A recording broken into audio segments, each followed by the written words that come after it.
92.7 big FM पर आप सुन रहे हैं सहर भजन सम्राट अनूप जलोटा के साथ।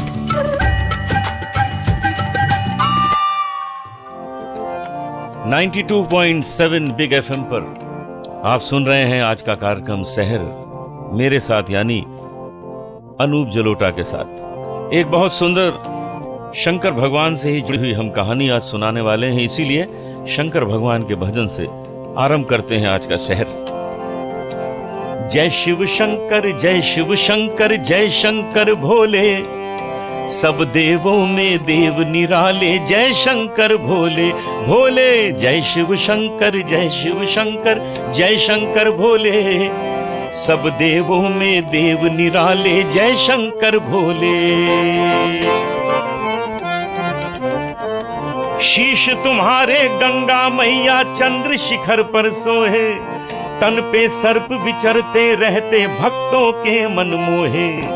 उसको कैसा कष्ट जगत में नाम तेरा जोले, सब देवों में देव निराले, जय शंकर भोले भोले। जय शिव शंकर जय शिव शंकर जय शंकर भोले, सब देवों में देव निराले, जय शंकर भोले। ये भजन आपने सुना और हम लौटते हैं आपके साथ एक बार फिर एक अच्छी आदत आज से अपने जीवन में शुरू करने के लिए।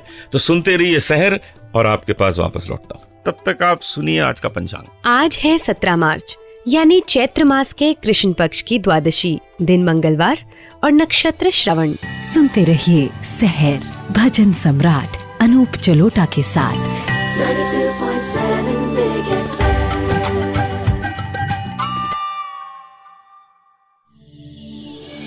92.7 बिग FM पर आप सुन रहे हैं सहर भजन सम्राट अनूप जलोटा के साथ। 92.7 बिग FM पर सहर कार्यक्रम में मैं आपके पास वापस आ गया, आपका अपना अनूप जलोटा। नए नए भजन आप इस कार्यक्रम में सुनते हैं, नए नए कलाकारों से मिलते हैं, नई नई कहानी सुनते हैं। जी हाँ, आज हमें एक अच्छी आदत जीवन में डालनी है। दूसरों का कष्ट अपने ऊपर ले लेना, इससे बड़ा परोपकार क्या हो सकता है जीवन में। ये हमको सिखाते हैं भगवान शंकर, जो विष सारे संसार को समाप्त कर सकता था। इतना ज्यादा जहरीला विष, भगवान शंकर ने वो विष हाथ में लिया, पी गए, कंठ में जाके रोक लिया। लेकिन वो इतना जहरीला था कि उनका पूरा गला नीला हो गया। कहते हैं कि जब किसी को सांप काट लेता है तो उसका शरीर नीला होने लगता है, क्योंकि जहर जब फैलता है तो रंग नीला हो जाता है। लेकिन भगवान शंकर के शक्ति देखिए, विशेषता देखिए कि उन्होंने उस विष को, जो पूरे विश्व को समाप्त कर सकता था, अपने कंठ में रोक लिया और विश्व को समाप्त होने से बचा लिया। क्यों ना हम कुछ ऐसा ही करें, कुछ छोटा ही सही। किसी को कोई तकलीफ हो, किसी को कोई प्रॉब्लम हो, अगर हम उसे सॉल्व कर सकते हैं तो कर लें। हमारा उसमें क्या नुकसान होगा। यदि ईश्वर ने हमें सक्षम बनाया है, शक्तिशाली बनाया है, तो हम उसके प्रॉब्लम्स को, उसकी कठिनाई को दूर कर सकते हैं। उस वक्त याद करिए भगवान शंकर को, जिन्होंने पूरे विश्व को बचा लिया। आप उस व्यक्ति को नहीं बचा सकते, तो आइए आज से एक प्रतिज्ञा करें कि यदि हम किसी का कष्ट मिटा सकते हैं और हम सक्षम हैं, हमारे में वो शक्ति है, तो हम न रुकें और वो काम जरूर करें। आज से ये आदत हमें भी बनानी है, आपको भी बनानी है। और वापस आता हूं और एक ऐसे सुंदर मंदिर की चर्चा आपसे करता हूं जिसकी हमारे देश में बड़ी महत्ता है, बहुत उसका महत्व है। लोग दूर दूर से देखने जाते हैं वो मंदिर, और वो मंदिर है कामाख्या देवी मंदिर, गुवाहाटी, आसाम में। ब्रह्मपुत्र नदी के किनारे ये मंदिर है। तो अब आता हूं आपके सामने लौट के थोड़ी देर में और इस मंदिर के बारे में बात करें। सुनते रहिए सहर भजन सम्राट अनूप जलोटा के साथ।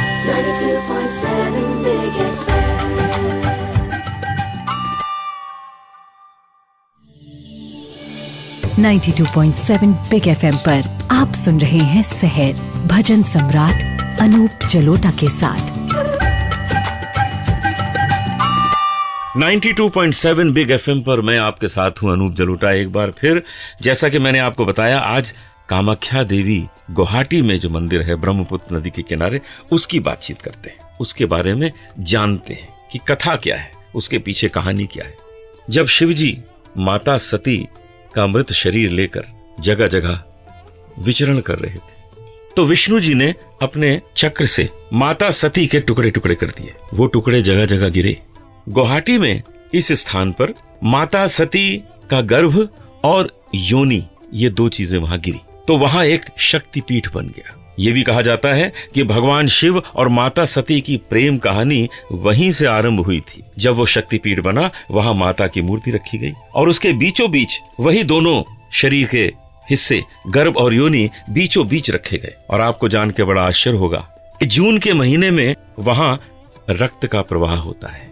ब्रह्मपुत्र नदी लाल हो जाती। लोग जून के महीने में जाते हैं और वहां उनको वही लाल पानी प्रसाद के रूप में दिया जाता है। तो यदि आप जाना चाहते हैं तो बहुत अच्छा होगा कि जून के महीने में जाइए और इस चमत्कार के दर्शन कीजिए। कामाख्या देवी का मंदिर गुवाहाटी में ब्रह्मपुत्र नदी के किनारे, अवश्य जाइए। मैं वहां कई बार गया हूं और मैंने वहां बहुत आनंद लिया है, वहां के चमत्कार देखे हैं। आप भी जाएं और उसका आनंद लें। तो अब वापस आएंगे आपके पास एक बहुत अच्छी कथक की नृत्यांगना को आपके पास लेके। जी हाँ, कथक में भी तो हम भगवान कृष्ण और राधा की ही चर्चा करते हैं। जो कुछ उसमें गाया जाता है सब भगवान का ही तो गाया जाता है। भगवान शिव का गाया जाता है, हनुमान जी का गाया जाता है, राम सीता का गाया जाता है। उसमें जब कविता को बोलते हैं उसको कवित्त कहते हैं। तो मैं अब आपके सामने लेके आऊंगा अमृता जोशी जी को। थोड़ी देर में उनसे बातें करेंगे, उनके बारे में जानेंगे और उनसे एक भजन के अंदर कवित्त सुनेंगे जो बहुत ही सुंदर संगीत का एक प्रयोग है। सुनते रहिए सहर भजन सम्राट अनूप जलोटा के साथ।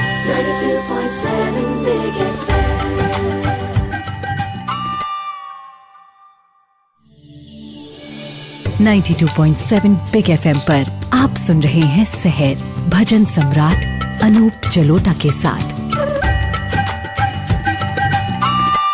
92.7 बिग एफएम पर, जी हाँ, सहर आप सुन रहे हैं और इस सहर में मैं हूं आपके साथ, आपका अनूप जलोटा।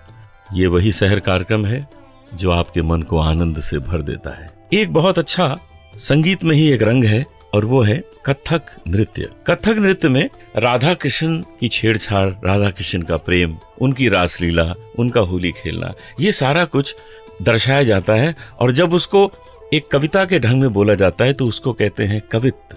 हम जो भजन गाते हैं ये वही है, लेकिन भजन को ही कवित्त कह के वो लोग उस पे भाव दिखाते हैं, उस पे नृत्य करते हैं, उस पे अपने अपने पैर थरकाते हैं। जी हाँ, आज हमारे साथ एक बहुत अच्छी कथक नृत्यांगना है अमृता जोशी, जो बहुत ही अच्छी कलाकार हैं। देश विदेश में उनके कार्यक्रम होते हैं। तो आज अमृता जोशी जी से हम बात करेंगे। हमारे स्टूडियो में आज मौजूद हैं। अमृता जी, बहुत बहुत शुक्रिया, आप हमारे साथ स्टूडियो में आज हैं बिग एफएम में और आपको सारा हिंदुस्तान सुन रहा है। तो हम ये जानना चाहेंगे कि आपको ये कला कहाँ से प्राप्त हुई, कहाँ सीखी, कैसे आपके अंदर ये इच्छा जागृत हुई? पहले तो मैं आपको धन्यवाद बोलूंगी कि आपने मुझे ये मौका दिया। और मैं इंदौर से हूँ, एमपी से। मेरी जो शिक्षा है, नृत्य शिक्षा, एमपी से ही शुरू हुई है। बद्रीलाल जी मालवीय मेरे फर्स्ट गुरु थे। उसके बाद पुरु ददीची जी, बाद में मुझे पुणे में मनीषा साठे और उमा डोंगरा जी से भी कथक। हाँ, उमा जी तो मेरी बहुत अच्छी दोस्त है। जी हाँ। और बहुत अच्छा लगा उनसे सीखकर। तो आज मेरा मन ये है कि आप जो कवित्त बोलती हैं, आज मैं वही एक कृष्ण भगवान का एक भजन गाता हूँ, उसके बीच में आप वो कवित्त बोल के सुनाएं जो आप अपने नृत्य में इस्तेमाल करती हैं और हम अक्सर अपने गाने में इस्तेमाल करते हैं। वो काला एक बांसुरी वाला सुध बिसरा गया मोरी रे, सुध बिसरा गया मोरी, माखन चोर जो नंद किशोर वो कर गयो रे, कर गयो मन की चोरी रे, सुध बिसरा गया मोरी, वो काला एक बांसुरी वाला।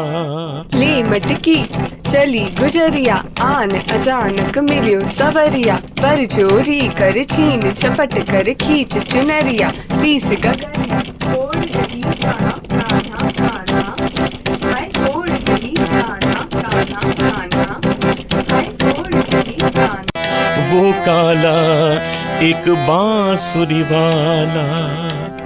कितना सुंदर आपने बोला, बहुत अच्छा लगा। अमृता जोशी जी, बहुत बहुत शुक्रिया, आप आज स्टूडियो में आई और आपने इस भजन को और भी सुंदर बना दिया। 92.7 बिग एफएम पर आप सुन रहे हैं सहर, अनूप जलोटा के साथ यानी मेरे साथ। और अब फिर लौटता हूँ एक नए भजन के साथ, और उस भजन में कुछ बड़ी सुंदर एक प्यारी सी कहानी छुपी है, उस कहानी को उजागर करें। सुनते रहिए सहर, भजन सम्राट अनूप जलोटा के साथ।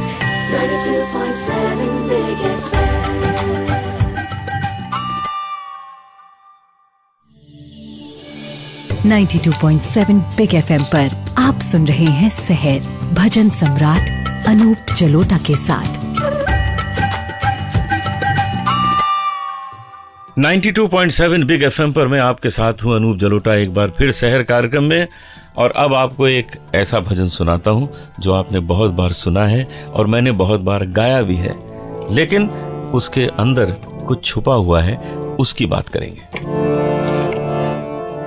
ऐसी लागी लगन मीरा हो गई मगन, वो तो गली गली हरि गुन गाने लगी, महलों में पली बन के जोगन चली, मीरा रानी दीवानी कहाने लगी, ऐसी लागी लगन मीरा हो गई मगन।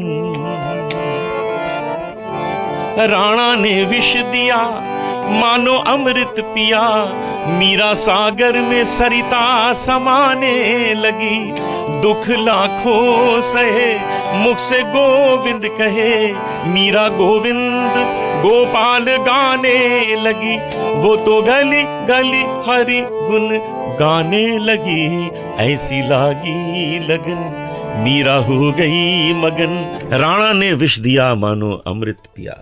यदि आप भगवान के भक्त हैं, यदि आप ईश्वर के प्रति समर्पित हैं, तो आपके सामने कोई भी परेशानी आएगी अपने आप सॉल्व हो जाएगी, अपने आप उसका निवारण हो जाएगा। आपको समझ में आ जाएगा कि इस परेशानी को कैसे दूर किया जाए। राणा ने विष दिया। मीरा तो कृष्ण की दीवानी थी, कहती थी वही मेरे पति हैं। राणा को यह बात पसंद नहीं थी।